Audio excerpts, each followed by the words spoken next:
Mano, eu não consigo aprender sistema endócrino. Já tentei de tudo e não consigo aprender a função dos hormônios. Meu amigo, vamos entender esse babado aqui agora.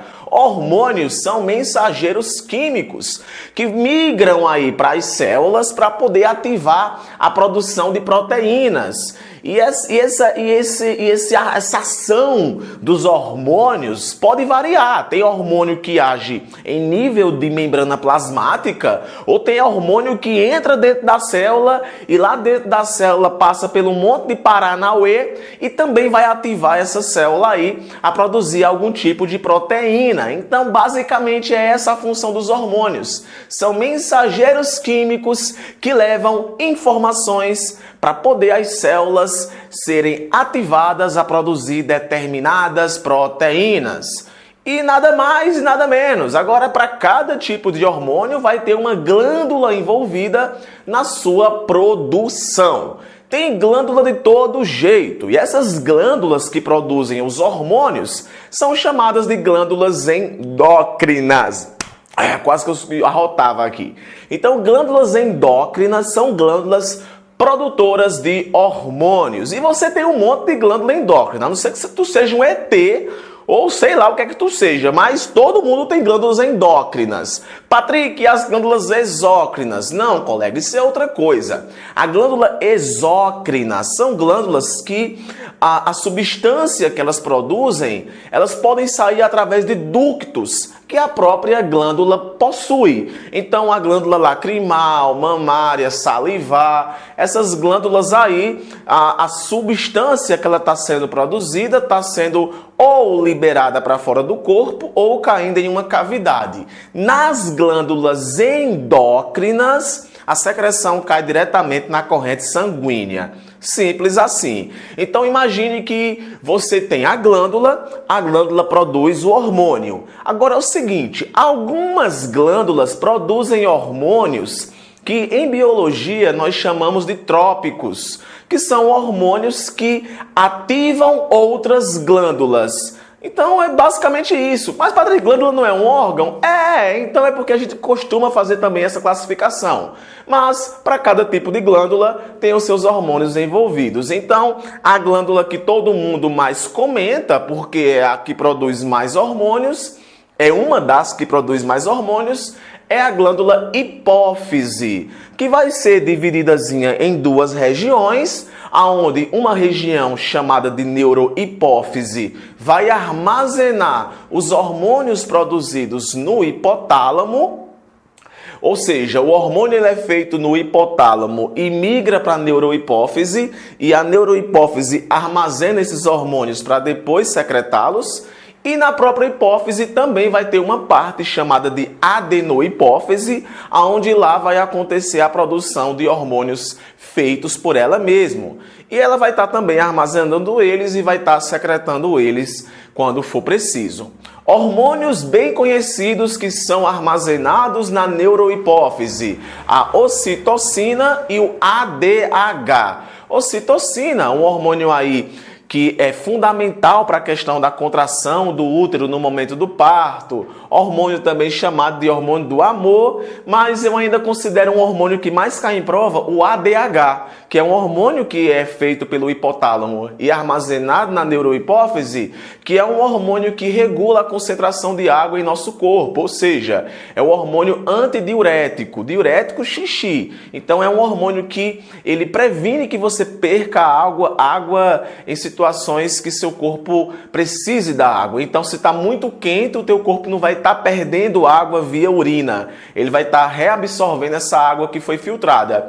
Então, o hormônio ADH é um hormônio fundamental para a reabsorção de água lá nos rins. Se está muito frio e o teu corpo tem muita água, não está perdendo tanta água na forma de vapor, então o teu corpo ele vai inibir a produção de ADH para poder tu urinar. Beleza? Hormônios que são bem conhecidos, que são produzidos lá na adenohipófise. Você vai ter o hormônio prolactina, hormônio fundamental para a produção de leite. Você vai ter o hormônio LH, que é o hormônio luteinizante, fundamental para o processo de ovulação. Estou dizendo aqui para vocês as funções mais impactantes, as funções que você vê de cara em provas e em livros. Então, caso você queira se aprofundar em cada uma delas, eu vou deixando aqui na descrição um linkzinho com outras funções dessas glândulas, desses hormônios, ou melhor, estou aqui enfatizando só funções primordiais. Então, LH, hormônio relacionado à ovulação. O FSH, o folículo estimulante, é um hormônio que, quando produzido, vai também cair na corrente sanguínea como LH e vai lá para os ovários, onde ele vai promover o amadurecimento dos gametas. Então, tanto homem como mulher vai também ter FSH. Então, LH e FSH são hormônios aí importantíssimos para as questões sexuais. Se você já estudou o ciclo menstrual, é muito provável que você já ouviu falar nesses dois hormônios. Outro hormônio bem conhecido é o ACTH, que é o hormônio que ativa a produção de hormônios lá no córtex da suprarrenal. Outro hormônio que é bem conhecido é o GH, que é o hormônio do crescimento. Então perceba aí a quantidade de hormônios que a hipófise produz. Já listei aqui vários. Também tem o TSH, que é o hormônio que estimula a produção de hormônios pela glândula tireoide. Então repare, eu falei TSH e falei ACTH. São dois hormônios ativadores de glândulas para poder tanto o córtex renal produzir os seus hormônios, que eu vou estar citando qual é o nome deles, como lá a tireoide fazer os hormônios dela. E por falar em tireoide, você vai ter aqui a tireoide. A tireoide vai estar produzindo hormônios como a tiroxina tem alguns nomes muito doidos que a gente dá a esses hormônios. Tem a tetraiodotironina e a triiodotironina, tiroxina, mas enfim, você chama de T3 e T4, que são hormônios que aceleram o nosso metabolismo, eles fazem com que o consumo de oxigênio seja feito com mais velocidade, digamos assim. Então, hormônios ligados a metabolismo, T3 e T4. Além desses hormônios, a glândula tireoide também produz a calcitonina, que é um hormônio que faz com que ocorra a diminuição de cálcio do sangue, ou seja, aconteça lá a absorção de cálcio pelos ossos. Então, quando tem muita calcitonina, diminui a concentração de cálcio no sangue. Por que eu estou falando de calcitonina? Porque o paratormônio, que é um hormônio feito pela glândula paratireoide, que é a próxima glândula, tem um feedback aí entre esses dois hormônios.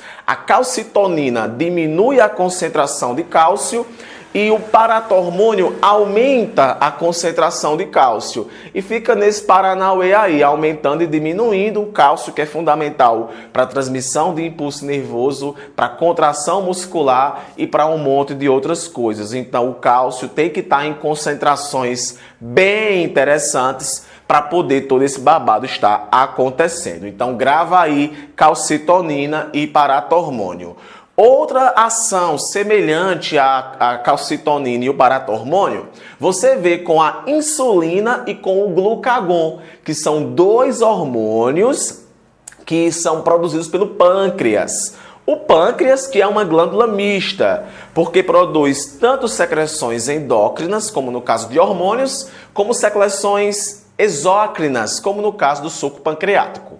Mas, em se tratando de secreção endócrina, o pâncreas produz a insulina, que diminui a concentração de glicose no sangue. É a insulina que possibilita que a glicose entre dentro das células, e o glucagon, ele aumenta a concentração de glicose no sangue. Para quem já vem estudando bioquímica, esse assunto é impossível não falar de glicogênese e glicogenólise. A glicogênese é a formação do glicogênio hepático. A insulina, ela contribui para que aconteça a glicogênese, a formação do glicogênio, ou seja, para diminuir a concentração de glicose no sangue, vai possibilitar lá a formação do glicogênio hepático. Já o hormônio glucagon, que quer aumentar a concentração de glicose no sangue, ele vai promover a glicogenólise, que é a quebra do glicogênio hepático para poder acontecer a elevação da concentração de glicose no sangue. Glicose que é fundamental aí para a produção de ATP. Então grava aí insulina e glicogênio. Outro hormônio que é bem interessante são os hormônios da suprarrenal. Eu vou citar aqui dois, que são dois que mais caem em prova. A aldosterona e a adrenalina. A aldosterona é fundamental para a reabsorção de sódio lá nos rins. Já a adrenalina é um hormônio que, nossa, é um boom, velho. Você fica louco. É o famoso hormônio do medo. Ele estimula aí processo de liberação de glicose para você ter energia e ficar doidão. Então grava aí a questão de adrenalina, que é o hormônio do medo. É o que mais cai em prova, hormônio do medo. Tá lá, marque lá adrenalina. E reabsorção de sódio, marca lá aldosterona. E tem as gônadas, que no caso vai ter o testículo e o ovário. Testículo vai estar produzindo a testosterona, hormônio fundamental aí para a produção de hormônios e as características sexuais.